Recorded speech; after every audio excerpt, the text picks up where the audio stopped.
하나님 아버지, 오늘도 하나님의 은혜와 우리를 가르치시는 말씀과 우리의 마음과 생각을 사로잡아 움직이시는 성령의 감동하심이 있는 귀한 예배가 되게 도와주시옵소서.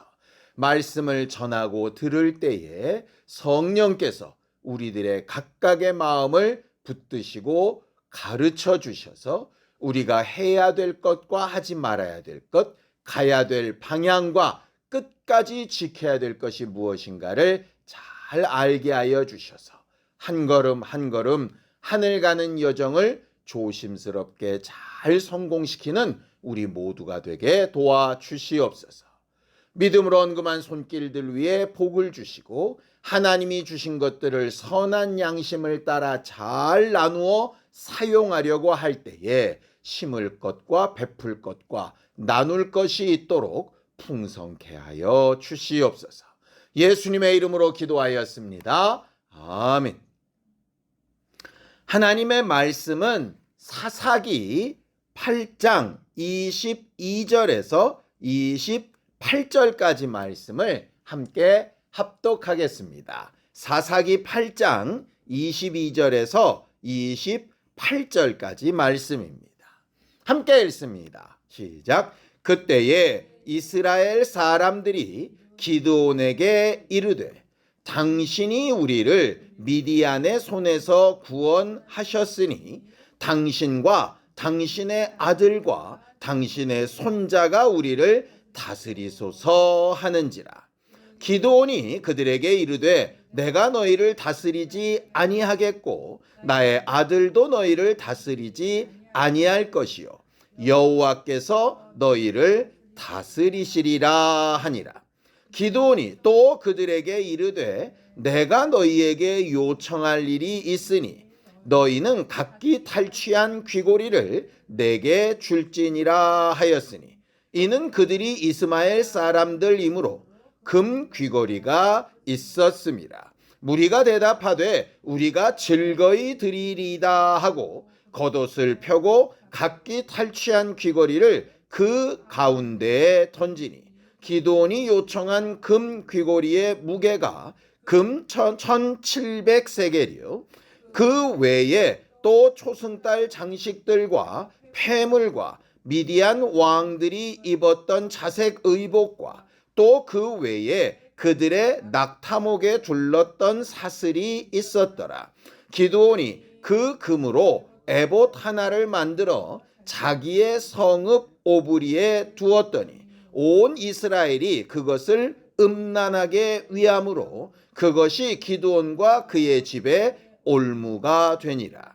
미디안이 이스라엘 자손 앞에 복종하여 다시는 그 머리를 들지 못하였으므로 기드온이 사는 40년 동안 그 땅이 평온하였더라.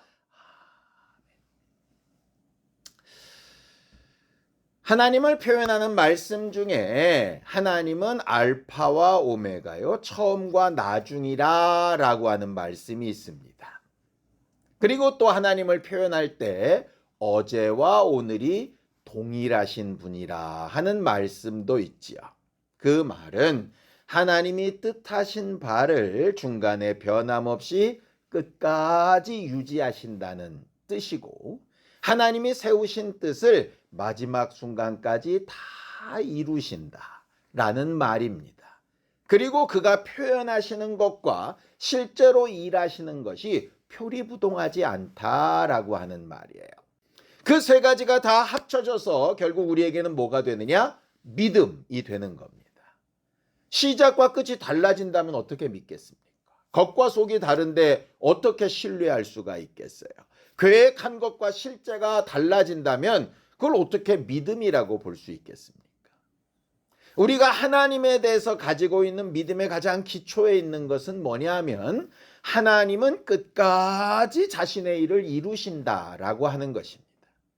비록 과정 가운데 그렇지 않게 보이는 때도 있겠지요. 마치 농부가 씨앗을 뿌렸을 때 바로 곡식이 나는 건 아니지 않습니까?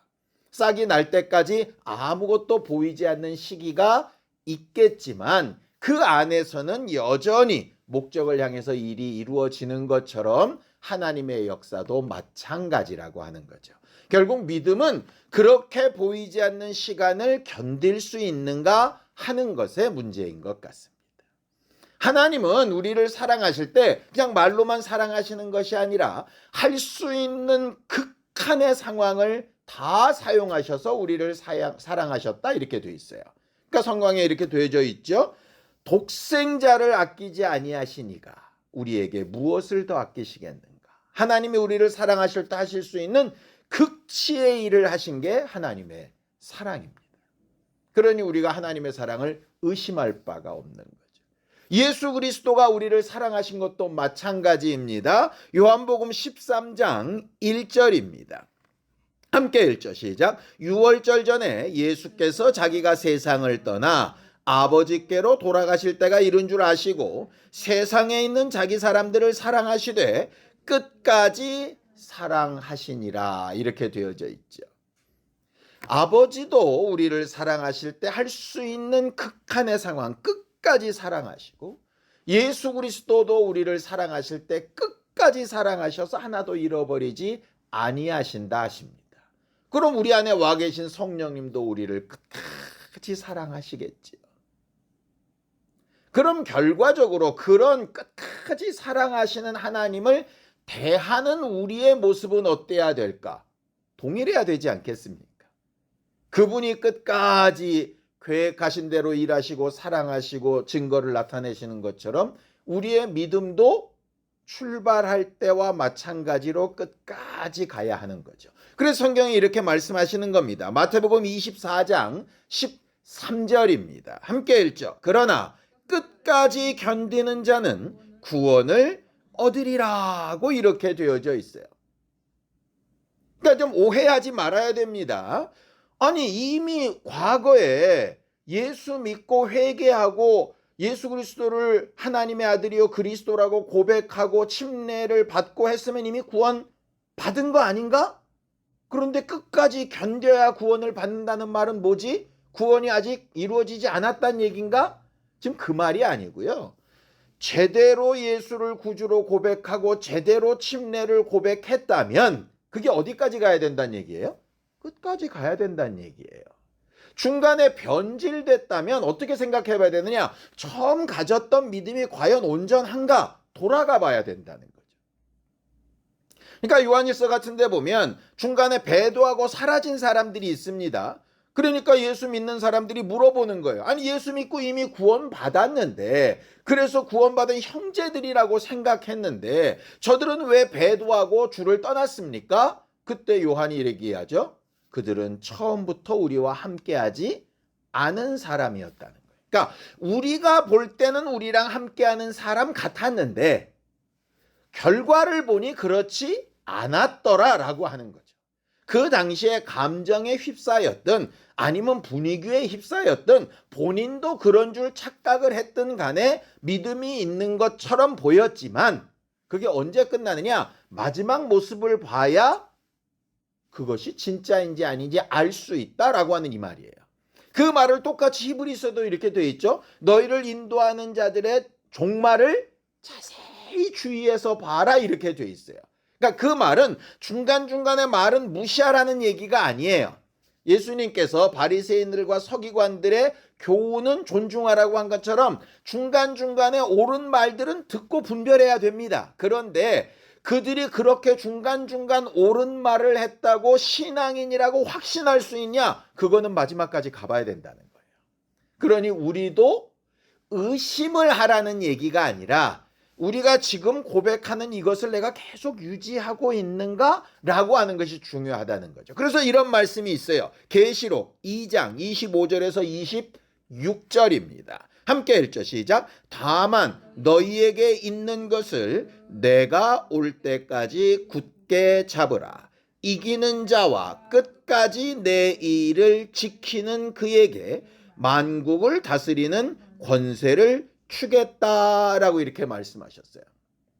그럼 이게 이기는 자는 도대체 뭐에 대해서 이기는 자라는 얘기냐? 끝까지 지켜야 될 내 일이라는 게 과연 뭐냐? 구별해야 되겠죠. 끝까지 지켜야 될 예수 그리스도의 일이 뭡니까? 예수께서 하실 일은 간단하죠. 아버지께서 그에게 맡기셔서 죽고 부활하셔서 사람들을 구원하는 일이요. 우리가 전도도 하고 복음도 말하고 하지만 우리가 십자가에 달려 죽은 건 아니지 않습니까? 내가 한 일을 말하는 게 아니잖아요. 누가 한 일을 말하는 거죠? 예수가 하신 일을 말하는 겁니다. 그러니까 내가 뭘 해서가 아니라 끝까지 지켜야 될 일은 주가 이렇게 해 주셔서라고 하는 마음입니다. 그걸 끝까지 지켜야 되는 거예요. 사람들이 기도하지 못하고 성경을 잘 모르고 신앙의 어떤 결과물이 없을 때에는 100% 은혜라고 얘기합니다. 그런데 살아가다 보면 수고도 좀 한 것 같고 남과 비교하면 좀 똑똑해진 것 같기도 하고 남들보다 뭐 아는 말씀도 많아졌고 남들은 안 하는 헌신이나 이런 것도 좀 한 것 같고 이러다 보면 자기가 한 일들을 말하고 싶을 때가 있잖아요. 그걸 막 인정받고 싶을 때가 있잖아요. 그게 잘못됐다는 게 아니라 그걸 말하고 그거를 인정받고 싶어 하는 만큼 뭐가 줄어드느냐? 우리가 반드시 지켜야 될 예수 그리스도의 공로와 은혜가 상대적으로 줄어들 수밖에 없다는 거예요. 나도 모르는 사이에. 물론 복음도 얘기하고 예수의 공로도 얘기하죠. 한자락 깔고 얘기하지만 내가 드러나는 만큼 그건 줄어들게 돼 있다 이 말이죠. 그러니까 그걸 이기고 끝까지 견디는 자가 복이 있다 이렇게 되어져 있는 거예요. 결국 종이 마음껏 수고하고 맨 마지막에 해야 될 고백을 뭐라고 얘기하시죠? 나는 무익한 종이로소이다. 주인이 나를 택해 주셔서 내가 이 자리에 있습니다. 라고 말하는 걸 끝까지 지켜야 되는 게 하늘 가는 여정의 발걸음입니다. 그러니까 원수는 뭐 하겠어요? 결국 네가 열심히 한 거야. 네가 잘한 거야. 너만큼 하는 사람 없어. 이렇게 이야기하는 거죠. 결국 그걸 견디고 이기는 자가 결국 끝까지 자신의 일을 감당하는 거예요. 그 일을 과연 할 수 있는가 하는 것의 문제입니다. 그러다 보니 끝까지 견디고 끝까지 이겨라 라고 하는 이 말을 처음 믿은 사람이 들어야 되겠어요? 믿은 지 오래된 사람이 들어야 되겠어요? 쫓아가며 배우는 사람이 들어야 되겠어요? 앞에서 가르치고 인도하는 사람이 들어야 되겠어요? 당연히 후자죠. 자, 디모데후서 1장 13절에서 14절입니다. 함께 읽습니다. 시작. 너는 그리스도 예수 안에 있는 믿음과 사랑으로서 내게 들은 바 바른 말을 본받아 지키고 우리 안에 거하시는 성령으로 말미암아 내게 부탁한 아름다운 것을 지키라고 이렇게 돼 있어요. 바울이 디모데에게 전한 바른 말이라고 하는 말이 무슨 얘기냐면 복음이라는 말입니다. 이 올바른 말이라는 게 똑똑한 소리란 얘기가 아니라 복음에서 벗어나지 말라는 거예요. 성령께서 우리 안에 주시는 게 뭐죠? 예수께서 뭘 하셨다라는 얘기잖아요. 그거에서 벗어나지 말라는 얘기예요. 결국 우리가 들은 복음, 예수께서 하신 일이 뭡니까? 우리가 처음 받았던 은혜, 처음 받았던 사랑, 처음 고백했던 믿음 아닙니까? 결국 계시록에 너희는 처음 사랑을 버렸다라고 하셨던 말씀이 과연 뭘까? 그 처음 받았던 사랑과 믿음과 고백에서 얼만큼 다른 것들이 덧붙여져 있는가를 한번 살펴보라는 거죠. TV 프로그램을 하나 봤더니요. 굉장히 일당을 많이 받는 아르바이트가 하나 있더라고요. 그게 뭐냐면 굉장히 큰 상선 같은 배를 이렇게 땅 위로 끌어올려 가지고 이렇게 세워놓은 다음에 배 밑바닥에 따개비, 조개 이런 것들 막 고압수로 이렇게 긁어내는 거예요. 그거 엄청 비싸답니다. 근데 왜 이렇게 비싸냐? 안 떨어진대요. 근데 그거 왜 떼야 되느냐? 그 엄청나게 큰 쇳덩어리에 그 조개나 따개비 같은 게 붙어 있으면 별일 아닐 것 같은데 그것들이 붙어 있는 만큼 오래 있을수록 부식이 되고 녹이 슬고 썩어 들어간대요. 그것 때문에 기름값이 훨씬 더 들고 그렇게 된대요. 그러니까 돈을 많이 주고서라도 그거를 계속 띄어내야 되는 거예요. 근데 문제는 뭐냐? 그렇게 깨끗하고 몇 천만 원을 들여서 청소를 해도 또 한 번 항해를 갔다 오면 어떻게 되겠어요? 또 붙어 있는 거죠. 결국 그거를 우리가 계속 합심참회기도 하는 이유가 뭐냐면 그렇게 조개나 따개비처럼 붙어 있는 것들을 떼는 거예요. 근데 우리가 뗄 때 주로 확실하게 잘못한 거, 내가 봐도 양심에 걸리는 거, 이런 것들은 회개를 잘 합니다. 그런데 복음 이외에 자랑했던 내가 잘한 일이나 남들에게 칭찬받은 것이나 뭔가 이 정도면 괜찮지 않아 라고 생각하는 그런 인정이나 이런 것들은 우리가 회개가 잘 안 되죠. 왜? 그렇게 잘못됐다고 생각 안 하는 거예요. 사람들 생각에 바닷물에 들어가는데 조개가 붙을 수도 있고 조개 한두 개쯤 붙는 게 뭔 일이 있겠어. 그럴 수 있다니까요. 그런데 이게 한두 개씩 붙던 게 붙고 붙으면 나중에 어떻게 되느냐. 그 배를 가라앉힐 수도 있는 일이 돼버리는 거죠. 결국 그거를 얼만큼 잘 해내느냐가 하늘 가는 여정의 속도도 붙고 또 더 영광스러운 길로 갈 수도 있게 되는 거죠. 오늘 그런 부분에서 우리가 끝까지 주의하고 조심하고 뭘 어떻게 행동하며 살아야 하는가라고 하는 것을 다시 한번 생각해보는 귀한 기회가 되기를 예수님의 이름으로 축원합니다. 오늘 성경 본문에 보면 우리가 잘 아는 기드온이라는 사람 이야기가 나옵니다.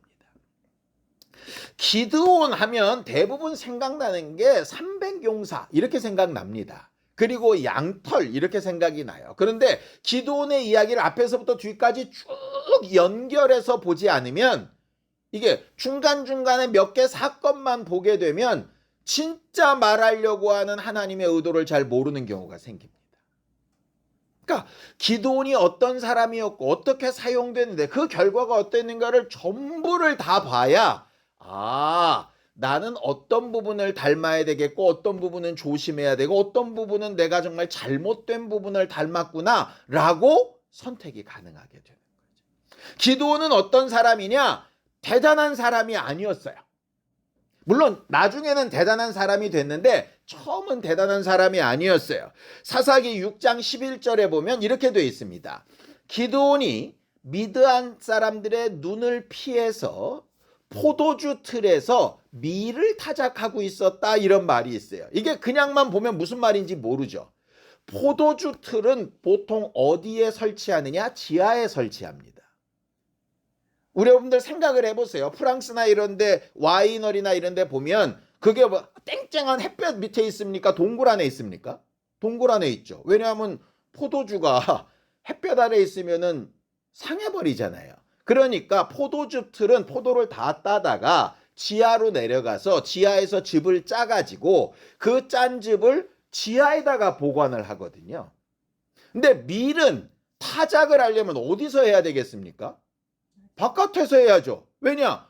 바람이 불어서 깐부기가 다 날아가야 밀이 타작이 될 거 아니에요. 근데 생각해 보세요. 지하실에다가 밀을 놓고 거기서 막 타작을 하면 어떻게 되겠습니까? 그 안에가 엉망진창이죠.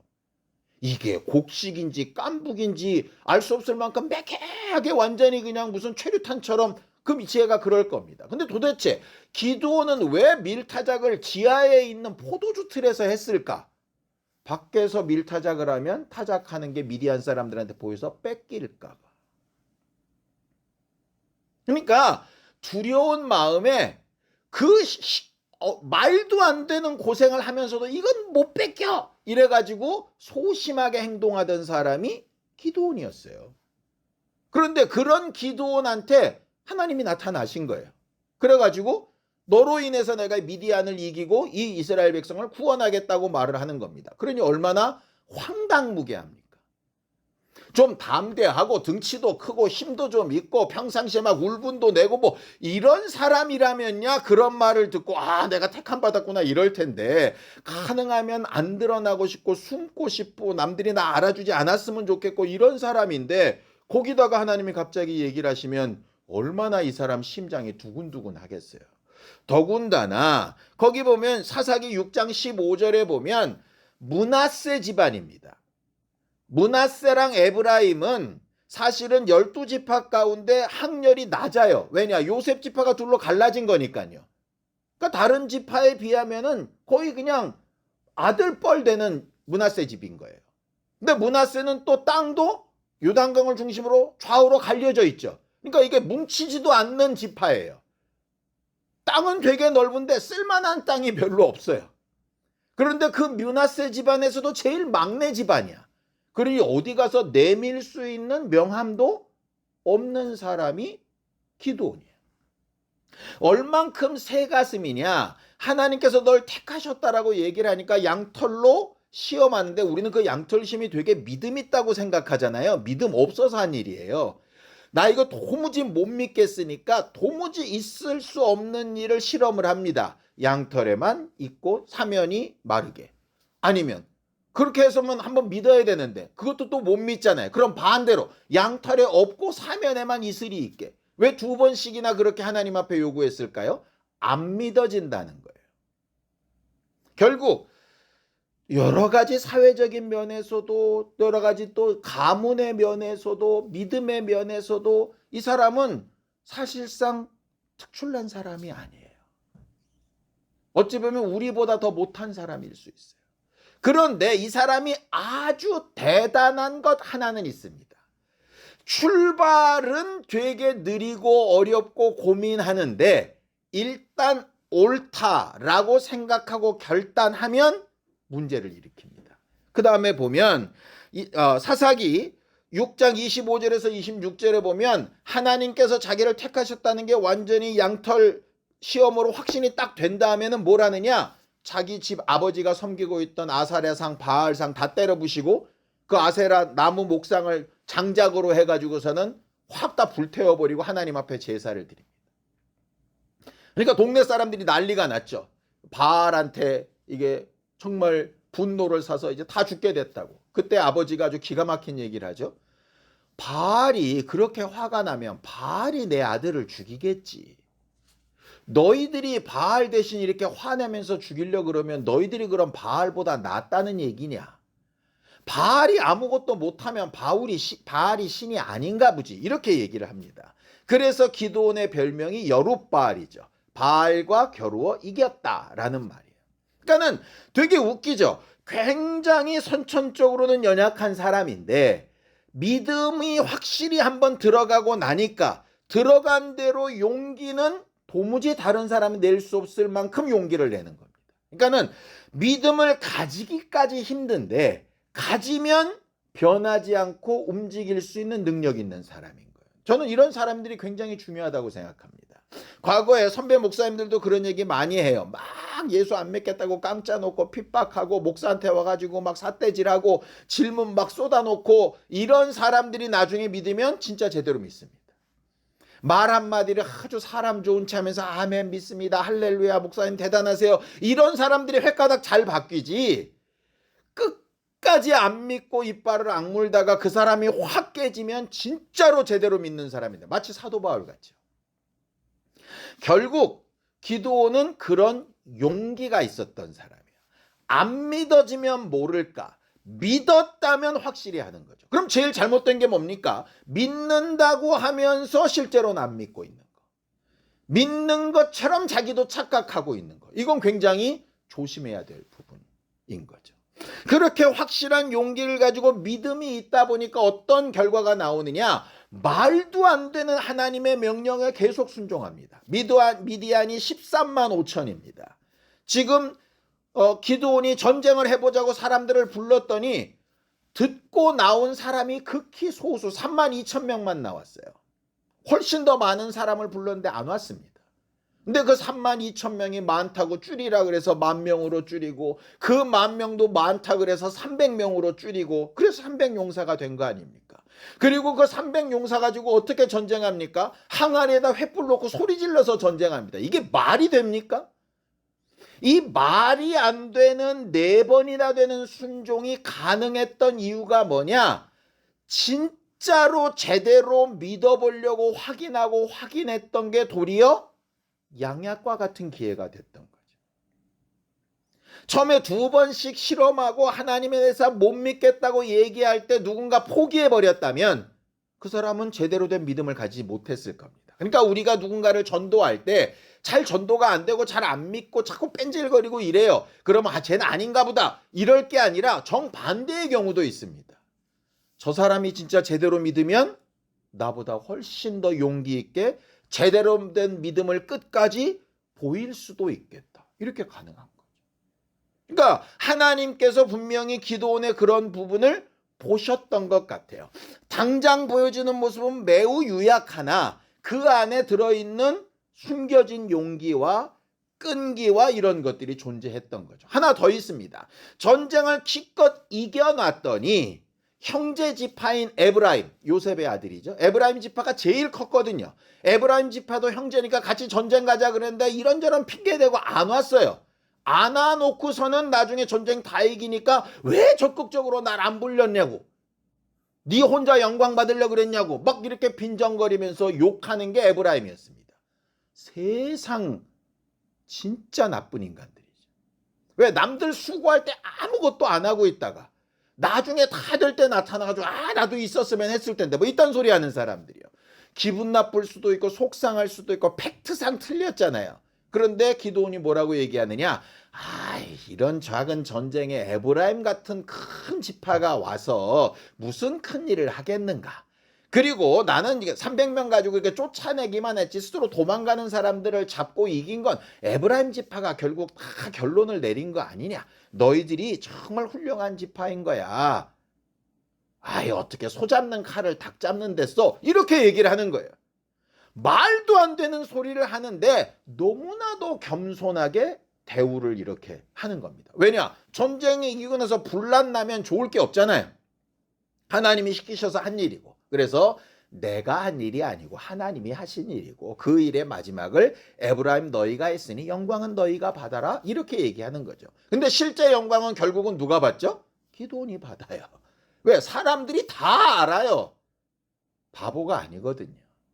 자, 그러면 이렇게 좋은 게 좋은 거라고 막 그렇게 흐리멍텅하게 하면 다 은혜롭고 다 좋은 거냐? 그렇지 않습니다. 에브라임한테는 그렇게 했는데 실질적으로 도망가는 적군들을 도와달라고 했던, 그들을 잡는 걸 도와달라고 했던 숫곳 사람들이 뭐라고 얘기하느냐? 아직 전쟁이 안 끝났는데 내가 너를 어떻게 도와? 못 도와. 이렇게 얘기했던 사람들이 있었거든요. 끝까지 적국 편에 섰던 사람들이 있었습니다. 그들에 대해서는 강력하게 처벌을 합니다. 되게 웃기죠. 그러니까는 어쨌든 잘난 체를 하든 막 꼴값을 떨든 그래도 전쟁에 참여해서 함께했던 에브라임에게는 겸손한 태도로 대우하고, 끝까지 그 전쟁의 반대편에 섰던 사람에게는 철저하고 분별력 있게 판단하는 게 기도원의 판단력이었어요. 이게 되게 중요한 거예요. 교회 안에 어떤 문제가 있을 수 있습니다. 믿음 안에서 할 수 있을 만한 일을 좀 기분은 나쁘고 좀 속상하긴 하는데 그래도 저들과 함께 가야지. 그러면 끝까지 같이 해야죠. 용납하고 용서하고 은혜로 돕고 갈 수 있습니다.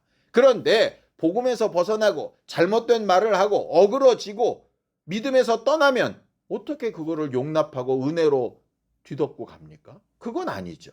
그러니까 그 기준을 잘 세워서 분별력 있게 하는 건 매우 중요한 거예요. 그러니까 기도는 출발은 되게 미약했는데 과정을 거쳐가면서 굉장히 매력 있는 사람으로 성장하게 됩니다. 그러니 사람들이 다 알아보죠.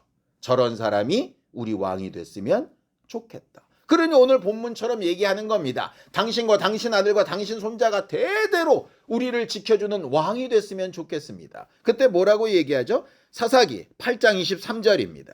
함께 읽죠. 시작. 기드온이 그들에게 이르되 내가 너희를 다스리지 아니하겠고 나의 아들도 너희를 다스리지 아니할 것이요 여호와께서 너희를 다스리시리라 하니라. 이 말은 딱 한마디입니다. 내가 한 일이 아니고 하나님이 하신 일이다. 그러니 나와 내 자손과 내 손자는 하나님이 쓰시면 모를까 너희들의 의견과 같이 될 수 없다라고 얘기합니다. 이게 기드온의 인생에서 최고의 고백입니다. 문제는 여기서 사사기의 기록이 끝났으면 기드온은 정말 대단한 사람이었을 겁니다.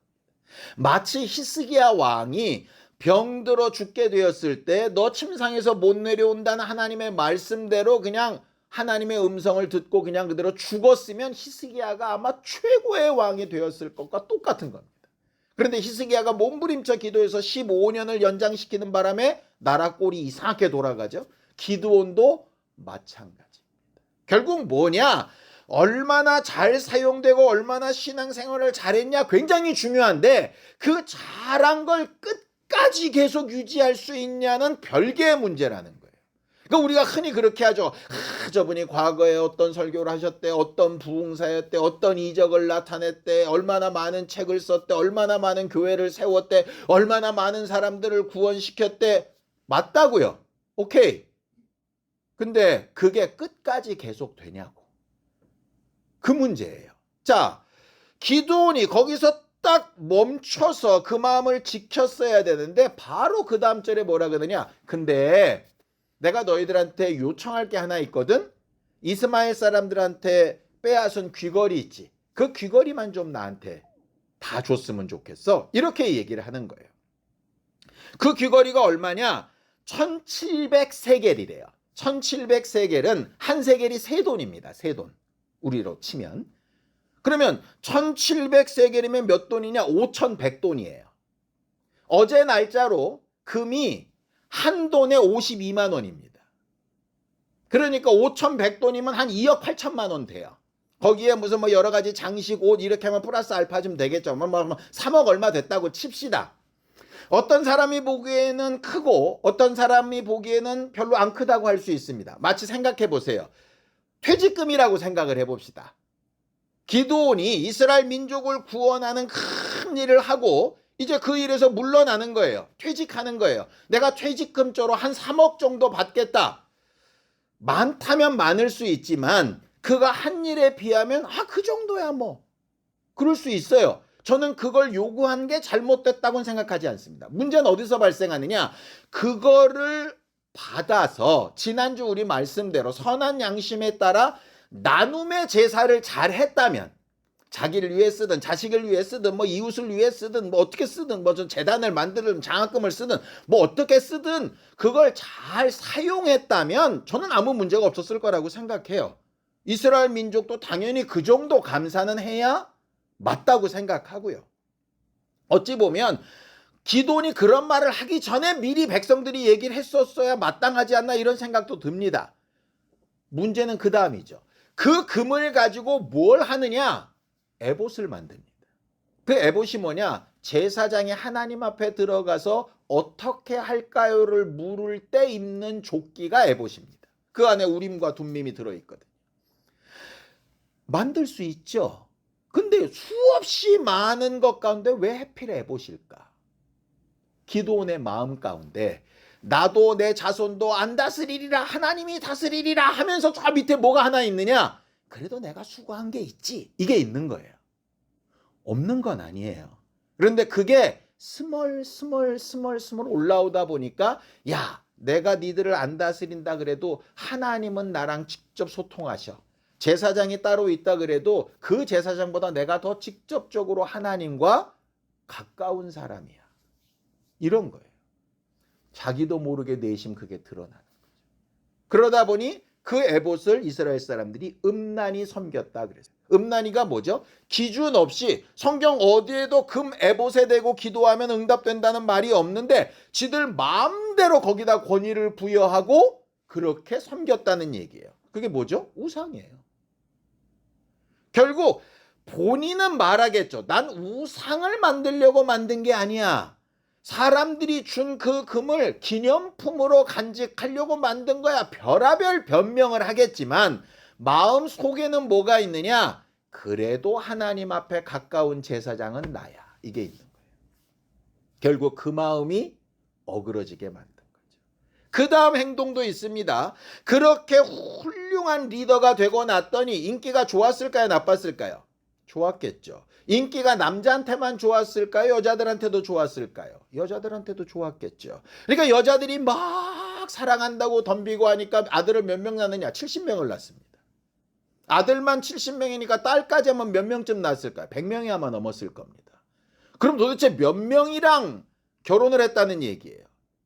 율법에는 그렇게 하지 말라고 하셨는데 인기에 취해가지고 막 됐습니다. 그런데 그렇게 많은 70명의 아들로도 만족을 못해서 첩을 둬가지고 첩한테서 아들을 낳습니다. 그래 놓고 나서 그 아들 이름을 정하죠. 뭐라고 정하죠? 아비멜렉이라고 정합니다. 아비멜렉이 무슨 뜻이냐? 내 아버지는 왕이시다라는 말이에요. 자, 자기 아들의 이름이 아비멜렉입니다. 자기 아들의 이름이 내 아버지는 왕이시다예요. 그럼 자기가 뭐라는 얘기예요? 왕이라는 얘기죠.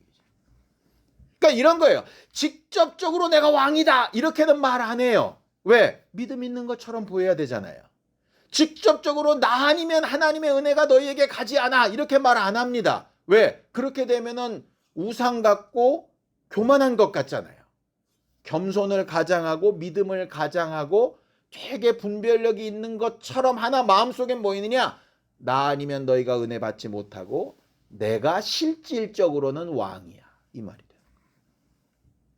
그런데 이런 마음이 본인만 알고 남들은 모르느냐? 압니다. 사람들이 다 느껴져요. 말은 그렇게 하나 속은 아니라는 게 사람들이 다 느껴집니다. 느껴지다 보니까 어떤 상황이 벌어지느냐? 그와 그의 자손들에게 대했던 굉장한 신뢰가 점점 무너지는 거예요. 그래서 오늘 본문 맨 마지막 절 보면 어떻게 됩니까? 기드온이 사는 40년 동안은 평안하였다 이렇게 되어 있습니다. 그 말을 뒤집으면 기드온이 죽은 다음에는 다시 혼란스럽게 되었더라 이렇게 되어 있어요. 성경은 그걸 이렇게 얘기합니다. 사사기 8장 34절에서 35절입니다. 함께 읽죠. 시작. 이스라엘 자손이 주위의 모든 원수들의 손에서 자기를 건져내신 여호와 자기들의 하나님을 기억하지 아니하며 또 여룻바알이라고 하는 기드온이 이스라엘에 베푼 모든 은혜를 따라 그의 집을 후대하지도 아니하였더라. 하나님의 은혜도 잊어버리고 기드온이 한 일도 잊어버렸더라. 엊그저께까지만 해도 왕 돼달라고 막 이랬던 사람이 마음이 변했더라. 백성들이 변했나요? 아니요. 기드온이 먼저 변했죠. 기드온이 변하니 백성도 변했죠. 그러니 어떤 일까지 벌어집니까? 첩의 아들인 아비멜렉이 자기가 첩의 자식이라는 그 분노 때문에 야, 내가 이름은 왕이라고 되어져 있는데 70명이나 되는 형들이 있으니까 어떡하지? 그래서 사람들과 작당해가지고 그 기드온의 아들 70명을 아비멜렉이 다 때려 죽여버립니다. 그리고 나서 자기가 왕이라고 선언을 해요. 그리고 또 반란이라서 나라가 뒤집어집니다. 집안도 망하고 나라도 절단나고 하나님 앞에 관계도 깨지고. 왜 이렇게 됐을까요? 나도 다스리지 않고 내 아들도 다스리지 않고 오직 하나님만 다스리리라 라고 했던 말을 하나님은 그대로 지키신 거잖아요. 기드온의 뜻은 그런 뜻이 아니었죠.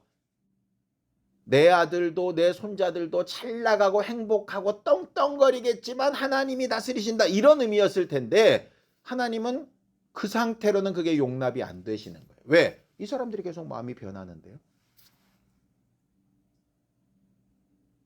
왜 교회에 어려움이 있을까요? 왜 기도 많이 하는 사람인데 어려움이 있을까요? 왜 신앙으로 굉장히 열심히 사는 사람인 것 같은데 어려움이 있을까요? 그 어려움이 무조건 잘못됐다는 건 아니지만 혹시 이런 과정은 아닌가 생각해 볼 필요가 있습니다.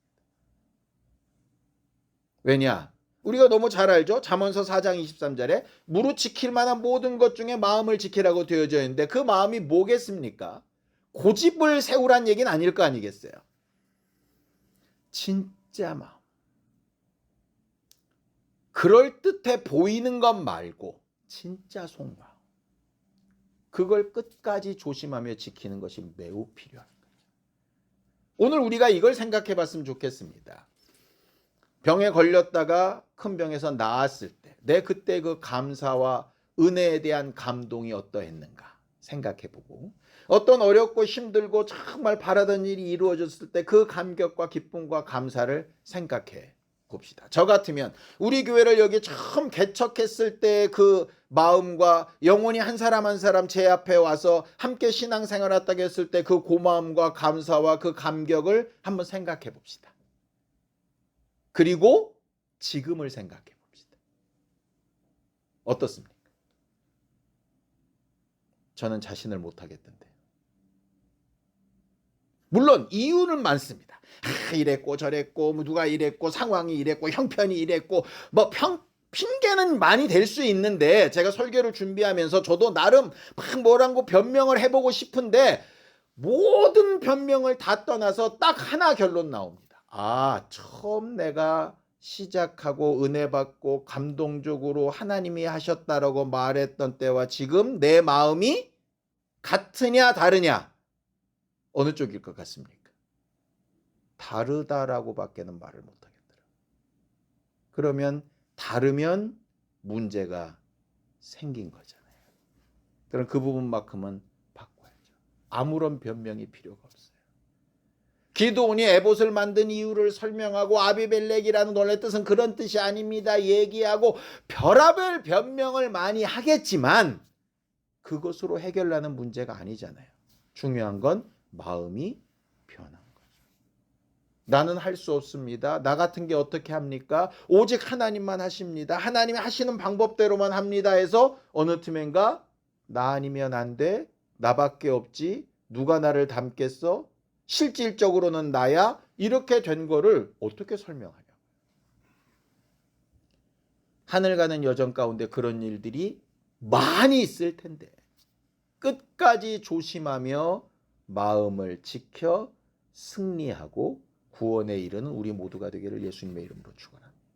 과거로 돌아가자는 얘기 아닙니다. 우리가 받은 은혜와 처음 사랑을 다시 회복할 기회를 찾아보자는 이야기입니다. 함께 기도하겠습니다. 하나님 아버지, 하나님께서 우리 모두와 함께하여 주셔서 우리가 받았던 사랑, 우리가 받은 복음, 우리가 받은 은혜, 우리가 기억하는 응답, 우리가 정말 감격스럽게 감사했던 여러 가지 일들이 지금도 그렇게 감사할 일이고 지금도 그렇게 감격스럽고 지금도 그렇게 우리 안에 나를 사로잡아 움직이는 힘인가를 돌아볼 줄 알게 하여 주셔서 어그러지거나 덧붙여지거나 잘못된 방향으로 조금씩 틀어졌던 것을 되살리고 돌이키고 온전케 하는 능력이 우리 안에 있도록 도우시고 함께하여 주시옵소서. 예수님의 이름으로 기도하였습니다. 아멘. 이제는 우리 주 예수 그리스도의 은혜와 하나님 아버지의 극진하신 사랑과 성령님의 감동하시고 함께하시는 분명한 증거가 끝까지 마음을 지켜 조심하며 하늘 같은 여정을 살아가는 우리 모두 위에 이제로부터 영원까지 함께 있을지어다. 아멘.